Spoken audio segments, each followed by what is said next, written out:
Now we have some daylight. This is our patrol vehicle. Everybody likes to see inside of where we work at.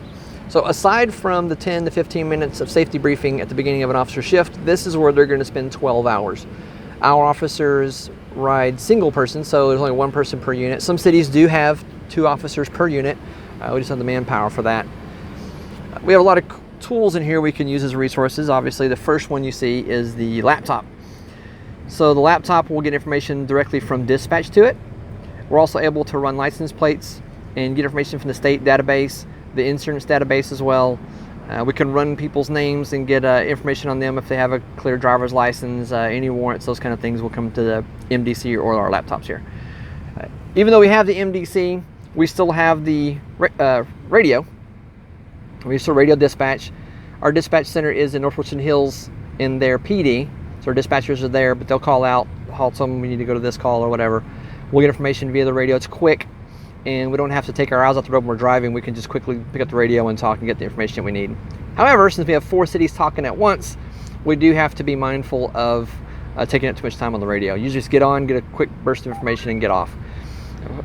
We went to a secured channel some years ago. So people ask a lot of times, hey, how come I used to be able to hear Haltom City talking on the radio, but now I don't? Well, that's why, is because they went to a secured channel. So immediately below that, you see this box here. This is the brains or the storage unit for the dash cam. And you can see that it's locked, so we don't have access to it. The dash cam dangles here from the windshield and points forward and records everything that's going on forward. And of course, we have audio recorded as well. Up here, hanging from the ceiling, we have the display unit. So interesting about the display unit is if you look, this is exactly what the camera's seeing right now, pointing out the front of our vehicle. And then if you actually look out the windshield, you'll see, for the camera lens, at least on a phone, this is a little more accurate to what our eye is seeing. It's not exactly the same perspective. It pushes it out a little further just because of the way the lens is bent.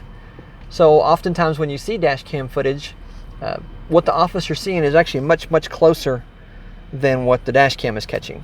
So that's just a little aside. Mounted on our dash also, this black box up here is our forward-facing radar unit. We also have one that faces backwards. And this is the display unit for the radars.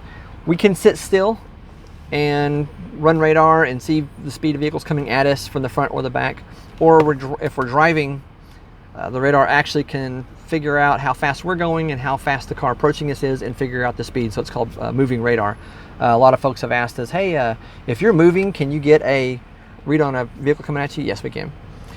This box up here is a low jack unit. If a vehicle is equipped with low jack and is marked as stolen, it'll start emitting a signal, and this box will point us in the right direction to find that vehicle. It has a little arrows, go left, go right, until you get close enough to look at the vehicle.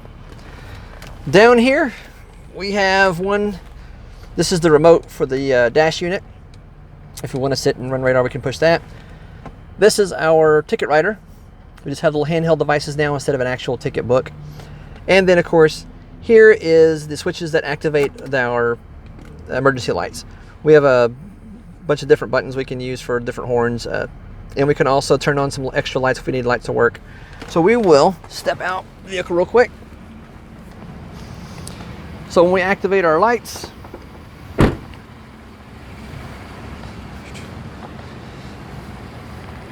we got the fronts, top, side, and back lights that all go. So we're identifiable as police officers from pretty much every angle.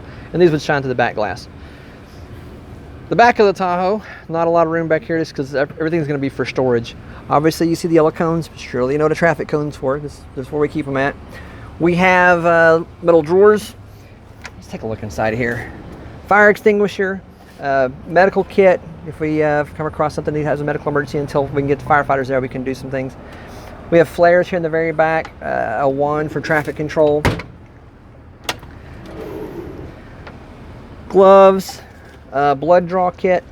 If we're going across a DWI, we take them to the hospital and draw their blood. We have the little vials ready to go. Some paperwork. We have more storage here. The bottom locked drawer is where we'd store shotguns or AR-15s, long rifles, those kind of things. This little black box in the very back, this is where we keep our electronic flares. So our traffic cones are fitted with a metal plate on the top, and the magnetic flares fit on top of them. So instead of just putting cones out, especially in the evening, we can throw these electronic flares on top of them. They stick with a magnet at the top. So it gives us a little more visibility. If you look at any of the traffic cones that we have, and of course any traffic cones on the other side of the road, even though these things are bright yellow, they have a flare on top. We often light actual burning flares. They have the reflective stripes around the middle. And then of course we'll have a fire truck sitting out there and Tahoes and those kind of things. You can see they still get hit by cars all the time. So I don't think I've ever seen a cone that didn't have a tire mark over it. And ours are no exception. So we always have to keep our head on a swivel, because despite all the precautions we take to keep ourselves safe, we have cars that always will try to run this stuff down.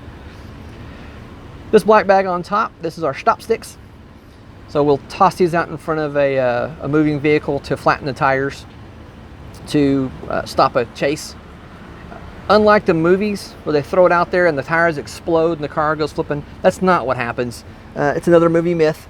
So inside of here are rows and rows and rows of hollow points, and I've actually got some here to show you. This is what's actually inside of stop sticks. You see there's little hollow metal tubes, and of course when a tire rolls over it, these tubes will come loose inside the tire. And as you can tell, driving around with these in there, it lets the air out, because you're putting straws all through your tire. So that's exactly how stop sticks work, and the tires just go flat.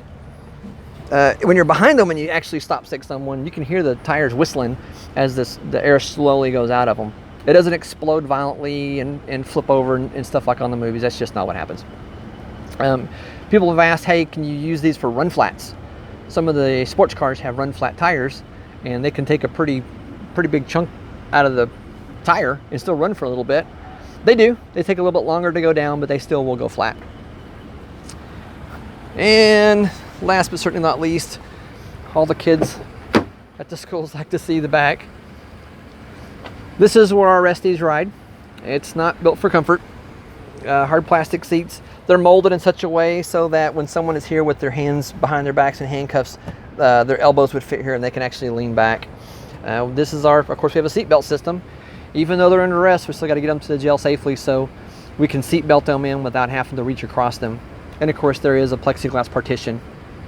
Bars in the windows, that's pretty self-explanatory, one would think. So they can't, basically, I would say mainly, so they don't kick the window out, because that's an expensive deal. And it happened pretty frequently. So with the bars in the windows, that keeps it from happening. And of course also, they're not going to go diving out of there. So that is about it for our mobile office. I'm sure there's probably some other little things in there. As far as some more of our motor guys will say, hey, what kind of motors it got? And well, it is a police package. So it has a little beefier motor, it has a little different suspension, but for the most part, it's not going to be a whole ton different than the Tahoe you can buy from Chevy. All right, let's move to the gear that we carry.